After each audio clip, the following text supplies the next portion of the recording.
Olá, eu sou o Fabiano Rossi e começa agora aqui na Imagem TV o programa Jogo Limpo, o seu programa que vai tratar de economia, política e assuntos que interferem diretamente no seu dia a dia. Lembrando que você também pode nos acompanhar ao vivo pela internet. É isso mesmo, acesse aí imagem.tv.br/ao vivo. No programa de hoje nós conversamos com o deputado federal Lelo Coimbra do PMDB do Espírito Santo e falamos sobre um assunto muito polêmico e que mexe com o dia a dia da vida dos capixabas e de muitos brasileiros. Taxas de terreno de marinha. Você passa por esse problema? Conhece alguém que também vivencia isso? Pois é. Além disso, também nós somos às ruas para ouvir a opinião das pessoas sobre essa dificuldade, sobre essa taxa terrível e que muitos tanto reclamam. Não sai daí. Está no ar o programa Jogo Limpo.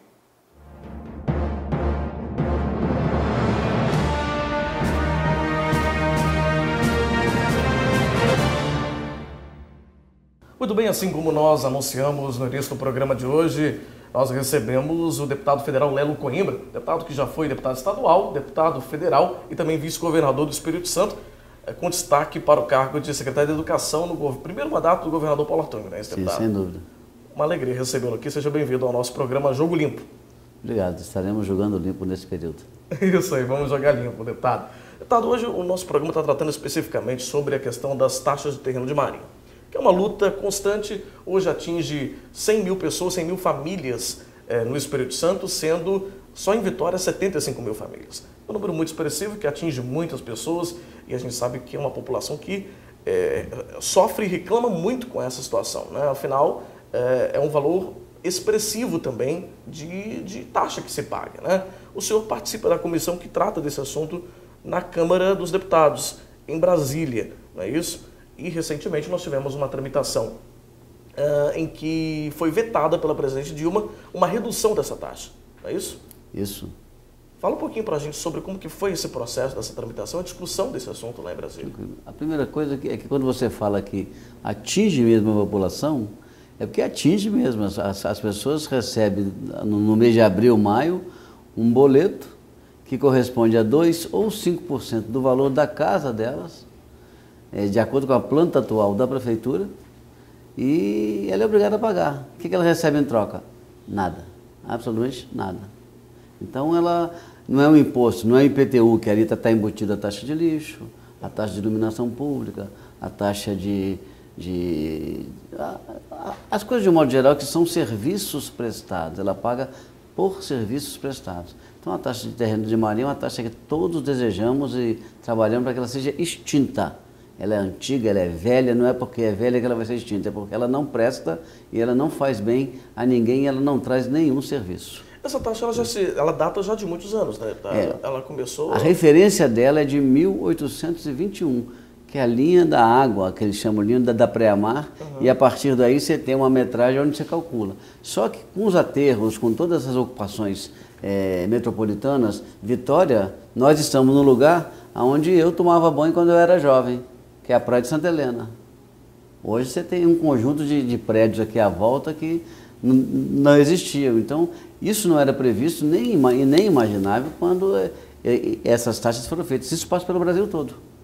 Tá certo? E nós temos uma situação ainda mais específica quando se trata, principalmente aqui de Vitória, da capital do Espírito Santo, é que existe um trecho da Constituição Federal que diz que cidades que são capitais e que estão localizadas em ilhas, elas não deveriam ter essa cobrança.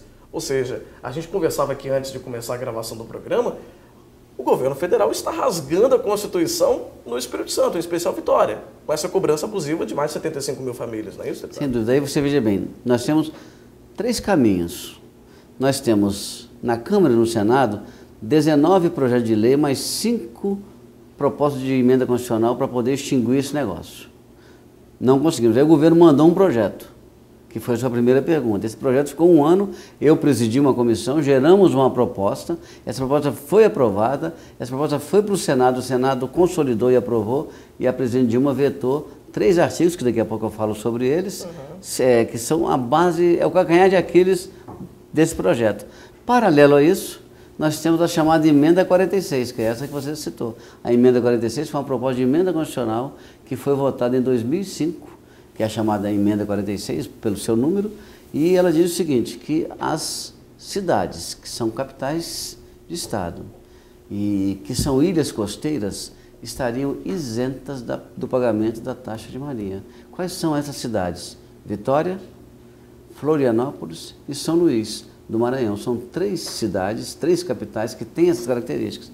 Esse é um processo que virou processo judicial, está no Supremo Tribunal Federal, a relatora é a ministra Rosa Weber e nós estamos lutando para que ela nos dê o ganho de causa para que a gente possa ficar isento em Vitória, em São Luís do Maranhão e em Florianópolis dessa taxa de marinha.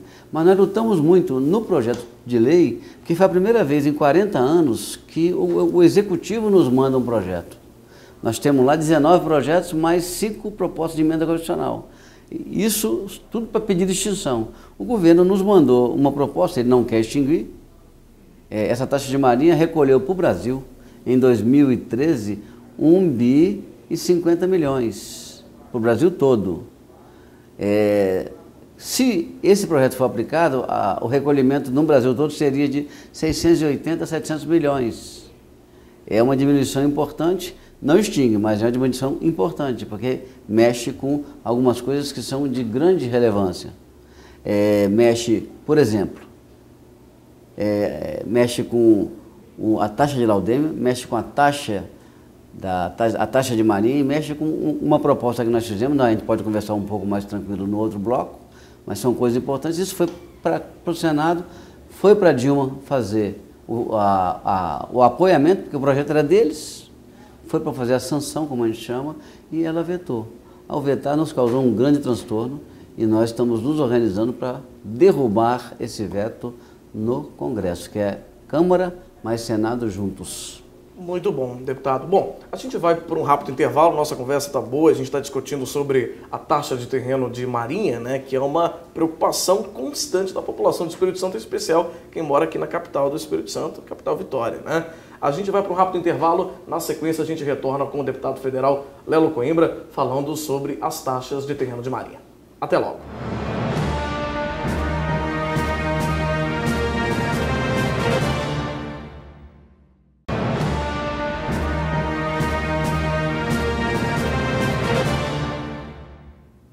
De volta com o programa Jogo Limpo, hoje recebendo o deputado federal Lelo Coimbra. A gente está conversando sobre as taxas de terreno de marinha. É uma preocupação da sociedade capixaba, né, deputado? Sem dúvida, há muitos anos, já teve muita gente lutando por isso, teve a Câmara, governo, senadores, todos nós, sociedade civil organizada, esse assunto que perturba o Estado e o Brasil como um todo, mas que na capital, em Vitória, perturba muito, e tem muita gente boa que lutou e luta por isso, tem muita gente boa que luta por isso e com certeza muita gente boa que continuará lutando por isso. Nós estamos nesse momento e continuaremos nesse momento lutando por sua extinção. Nesse momento nós lutamos pela sua minimização, para diminuir os danos que ela causa. Bom, deputado, então o projeto, na verdade, ele foi vetado pela presidente Dilma Rousseff, mas agora vai retornar para o Congresso Nacional para analisar o veto, né? Sem dúvida. E a tendência é que ele seja rejeitado. É o nosso desejo, nós temos que lutar por isso. Homem a homem, como a gente chama, né?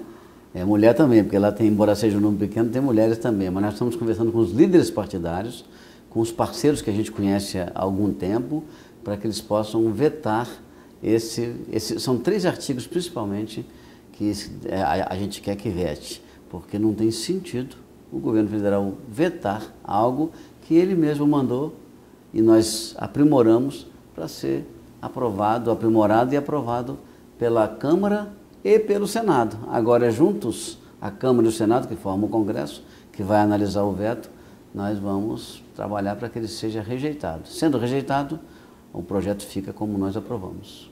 Agora, o governo federal, a presidente Dilma em especial, ao rejeitar esse projeto, ela alega e alegou, isso foi alegado bastante, a questão da redução de receita, né? Porque acaba tendo uma redução do orçamento, né? Agora, a contrapartida, e com toda razão, a população alega que seria uma redução não expressiva diante da situação que causa para a população, né, deputado? A população te procurou? Teve uma participação popular no sentido de incrementar esse projeto, ao avançar esse projeto em Brasília? Sem dúvida, sem dúvida. Nós fizemos audiências públicas em todo o Brasil, onde tem situações de demanda, principalmente, onde tem atenção maior, as audiências públicas foram muito presenças, as presenças foram muito importantes. É importante você que está ouvindo, e você também, acho que talvez você não tenha essa noção, taxa de terreno de marinha ela é aplicada a toda a costa brasileira e ela é aplicada ao Brasil Central, porque ela atinge os rios também. Onde tem rio, ela se aplica da mesma forma como se aplica à beira do mar. Então, assim, é uma loucura. Você pegar o estado do Pará, lá, a igreja onde faz a procissão essa procissão famosa do Pará, Círio de Nazaré, o Círio de Nazaré, a igreja está dentro do terreno de marinha, que é porque passava um rio próximo. Então, assim, é o avesso do avesso do avesso. Então, assim, no Pará, a audiência pública foi fantástica. Em São Paulo, no Rio de Janeiro, em Belo Horizonte tem taxa de marinha por causa de rio. Então, um conjunto de estados foi feito isso muito bem. Em Florianópolis, São Luís do Maranhão, todos eles. No Espírito Santo, nós fizemos ali na FDV, com uma participação muito boa, e as pessoas ligando. Eu chegava ali no Norte-Frute da Praia do Canto, a dona de lá, que é minha amiga, ela falava assim, e aí, eu tô pagando essa taxa, está muito caro. E você encontrava no restaurante, num bar, na Praia do Chuá, em algum lugar, e aí, como é que está? Então, assim, a interação foi muito grande. Portanto, nós temos assim, uma obrigação, uma vontade grande de que esse desejo da sociedade, mesmo sabendo que esse projeto não propõe extinguir a taxa de marinha, propõe... Pelo menos nesse primeiro momento, né? Pelo menos nesse primeiro momento, propõe minimizar os seus danos e aliviar o bolso, o que era 5% passa a ser 2%, o que era 5% sobre o terreno e o prédio ou a casa passa a ser 5% só sobre o terreno. Já é um bom negócio. Sim. É um melhor negócio, para a construção civil é um bom negócio, para a imobiliária é um bom negócio, para o cidadão é um excelente negócio. É um gasto menor para a população, né, que acaba pagando, né, realmente é quem sofre mais porque tem que tirar do bolso para... Então, assim, mas esse desejo que isso seja aprovado é muito grande e nós queremos que isso se consolide muito. E um negócio que nós fizemos que é um ganho para o município, que dá 20% do que arrecada naquela região para os municípios. Agora, esse veto para nós é fundamental, que a gente o derrube. Se nós não o derrubarmos, nós vamos nos sentir muito frustrados, porque quando a presidente diz que vetou porque tem que economizar, na realidade, quando nós votamos os ajustes fiscais agora, nesse momento na Câmara, ela abriu mão de muitas coisas. O ajuste como estava era 12 bilhões de recuperação financeira para o governo. Ela abriu mão de 2 bilhões. Quem abre mão de 2 bilhões pode muito bem abrir mão de 300 milhões para beneficiar uma gama enorme de pessoas decentes e que esperam uma resposta nesse assunto pelo Brasil afora. Muito bem, deputado. Nós fomos às ruas para ouvir quem mais sofre com esse problema no dia a dia, que é a população, né? Que sofre no bolso com essa situação das taxas de terreno de marinha. E eu quero te convidar para o senhor assistir junto com a gente esse povo fala nas ruas aqui da capital. Vamos lá? Gente, essa taxa de marinha é um absurdo. É uma lei de 1831, que é que nem jabuticaba, só tem no Brasil. Tá? Não tem lugar nenhum. E o governo não termina essa taxa porque simplesmente não quer. Claro que não é justo. Você paga IPTU, paga taxa de marinha, tá entendendo? Teve um político aqui em Vila Velha que queria fazer o quê? Quem pagasse taxa de marinha não pagar IPTU. É exatamente o contrário. Quer dizer, você vai deixar de arrecadar no município, parar de cobrar IPTU e cobrar taxa de marinha que vai para a União, e o município cada vez arrecadando menos, entendeu? Então está errado. E essa taxa de marinha é um absurdo, é uma lei de 1831. Veja bem, se fosse cumprir realmente, não existiria Gil Veloso. Pode medir 35 metros daqui da Restinga para lá, para a porta dos prédios. Eu já medi e 35 metros já deu dentro de determinado trecho aqui, já deu dentro de garagem de prédio. Então não existe essa taxa de marinha, é um absurdo, é uma vergonha nacional. Bom, na minha opinião, o terreno de marinha é um negócio completamente surreal, É uma lei da década de 40, baseado numa topografia de 1831, que estabelece uma área de segurança para poder passar uma tropa por um tiro de bala de canhão. Enfim, não tem sentido. Você vê locais hoje da cidade totalmente afastados do mar, quilômetros de distância, é terreno de marinha. É um entrave burocrático, é um entrave financeiro, é um pedágio, eu diria, de muito mau gosto, de um tom muito ruim para a população. Isso já passou da hora de ter acabado e, inacreditavelmente, foi vetado pela presidente Dilma. Surreal, a palavra é essa. Não dá para acreditar. Não dá. Muito bem, deputado, é isso aí. A gente ouviu as pessoas muito indignadas, é o que a gente já esperava mesmo, ouvir a população realmente muito revoltada com esse problema, né? Essa indignação que atinge também a mim, que participei do processo. Por isso, derrubar o veto para nós é de fundamental importância. Para você que falou, para mim, que tenho o compromisso de derrubá-lo. Tá certo, deputado. Olha, nós vamos para um rápido intervalo e na sequência a gente continua aqui com o deputado Lelo Coimbra, que é presidente estadual também do PMDB aqui do Espírito Santo, e a gente vai falar um pouco dessa relação que está um pouco conturbada aí do PMDB com o PT a nível federal, né, deputado? A gente vai falar aí dessa rompimento, aí até um pouco surpresa, não era surpresa, né, do presidente Eduardo Cunha com a presidente Dilma Rousseff. No próximo bloco, a gente continua conversando aqui com o deputado Lelo Coimbra.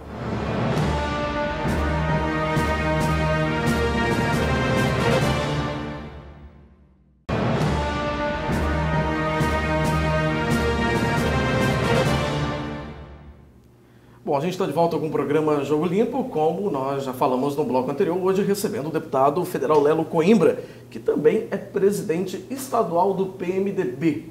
Deputado, a relação com o PMDB e com o PT a nível federal está um pouco conturbada, né? A gente, há poucos dias, tivemos aí o rompimento oficial do presidente da Câmara dos Deputados, o presidente Eduardo Cunha, com o governo da presidente Dilma Rousseff. Como que o senhor está vendo essa situação, assim, acompanhando até como deputado federal mesmo lá em Brasília? Como que está essa situação ao seu ver? Olha, essas relações sempre foram muito tensas. Mesmo na convenção, a aliança com o PT foi de 55% a favor e 45% contra. Em função do Temer, inclusive, muitos optaram por essa aliança, homenageando o Temer com a liberdade de fazer campanha nos seus estados com liberdade de outras alianças. Foi o caso do Espírito Santo, quando fez aliança com o PSDB na vice, tá certo? Só que o quadro se agravou muito. A crise econômica vem se acentuando de maneira muito forte. A relação com a presidência da Câmara e do Senado tem sido muito tensas e muito difíceis. E o presidente da Câmara, em particular, o Eduardo Cunha, tem sido muito aguerrido, em alguns momentos até além do aguerrimento, que ele faz o enfrentamento direto de maneira ostensiva. E nesse período agora, nesse começo do mês de julho, ele anunciou o seu rompimento pessoal, não partidário, com a presidência. Como é que nós estamos lidando com isso? Nós temos um vice-presidente formal, que tem uma função de buscar dar um equilíbrio nesse momento da crise, fazer a chamada articulação política. Nós achamos que nós temos que... O equilíbrio do partido tem que se dar em torno do vice-presidente, que é presidente do partido.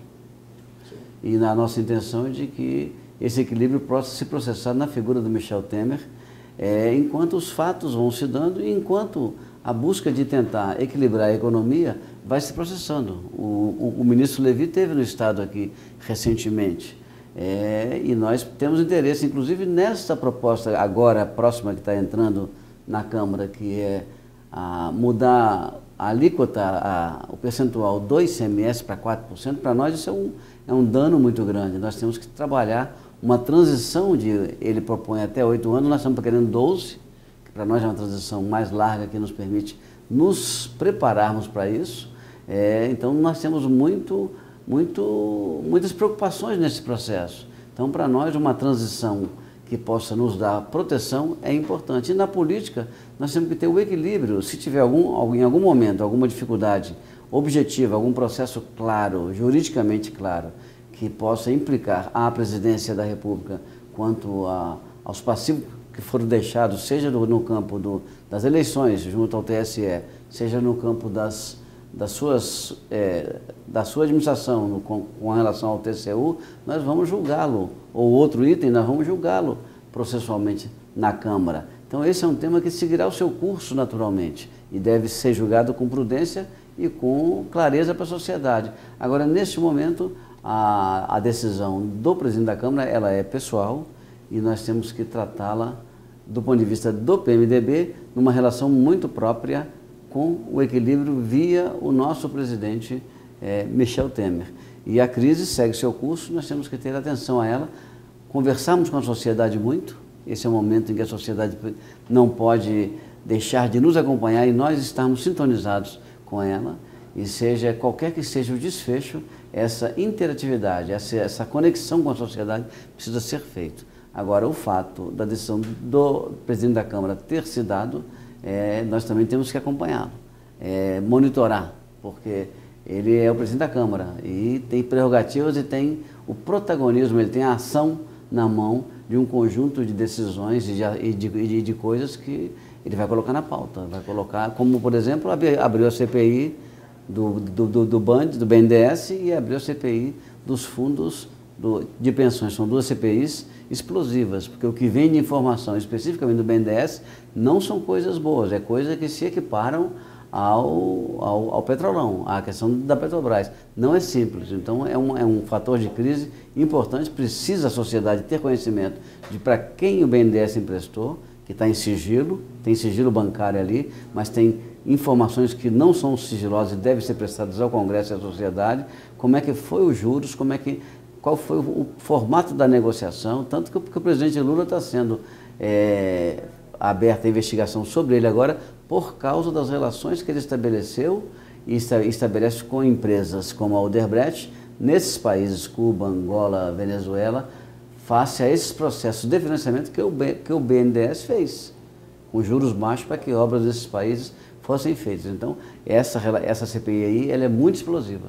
Agora, deputado, algumas vertentes políticas dizem que esse momento, e até mesmo esse rompimento, como o senhor disse, pessoal do presidente Eduardo Cunha com o governo federal, pode abrir um precedente que estava faltando para o impeachment, já que o presidente da Câmara ele tem essa autonomia de acatar ou não esse pedido de impeachment que já existe na Câmara dos Deputados, inclusive existe no Senado também. Existem movimentações aí para o impeachment. Você acha que isso pode facilitar o processo de impeachment da presidente? O presidente da Câmara é quem conduz o processo, é quem admite e conduz. Para que ele ocorra, precisa de 348 votos dos 513 deputados. E para que ele seja admitido, precisa de fatos objetivos. Então, há um conjunto de fatores, ao presidente cabe o protagonismo de acatar e encaminhar. Então, ele tem um imperativo dessa posição, mas os elementos objetivos para que ele aconteça, estando dentro do processo, precisam existir. E o voto de 2/3, que aí dá 348 dos 513, é necessário que ocorra, senão o processo pode ser arquivado. Certo. Agora, deputado, só para a gente encerrar aqui a nossa conversa, paralelamente a isso, o PMDB também tem a intenção de lançar um candidato próprio à presidência da República nas próximas eleições. Sem sombra de dúvida. Está se preparando, precisa se qualificar, tem nomes, a experiência do Rio é muito grande, tem o Michel Temer, tem um conjunto de quadros no Brasil que estão prontos, ou os que não estão prontos estão se preparando para poder, em 2018, ter o nome do PMDB à disposição para debater o Brasil e se oferecer como alternativa de candidatura à presidência da República. Muito bem, nós conversamos hoje com o deputado federal Lelo Coimbra, um deputado com muita experiência já na política, já foi deputado estadual, já foi vice-governador do Espírito Santo, secretário de Estado de Educação e hoje está no seu mandato de deputado federal. Deputado, muito obrigado por essa conversa, a gente tem certeza que nós esclarecemos muitas coisas para quem está em casa nos acompanhando, em especial sobre as taxas de terreno de Maria, que foi o nosso primeiro assunto, que é um assunto, como nós já dissemos, que incomoda muito a população capixaba. Sem dúvida, eu continuo à disposição para esclarecimento, para o debate, estou às ordens. A você que me ouviu, que nos acompanhou, o meu forte abraço, estaremos juntos nessa luta. E essa foi a entrevista com o deputado federal Lelo Coimbra, do PMDB do Espírito Santo. Lembrando que o programa Jogo Limpo é exibido pela Imagem TV, canal 13 da RCA Vitória, e também pela internet, imagem.tv.br/ao vivo. O nosso programa é exibido inédito todas as quartas-feiras, às 19h30, com 2 reprises diárias, às 11h30 e às 19h30. Obrigado pela sua audiência, pela sua companhia. Eu sou o Fabiano Rossi e este foi o programa Jogo Limpo. Até o nosso próximo programa.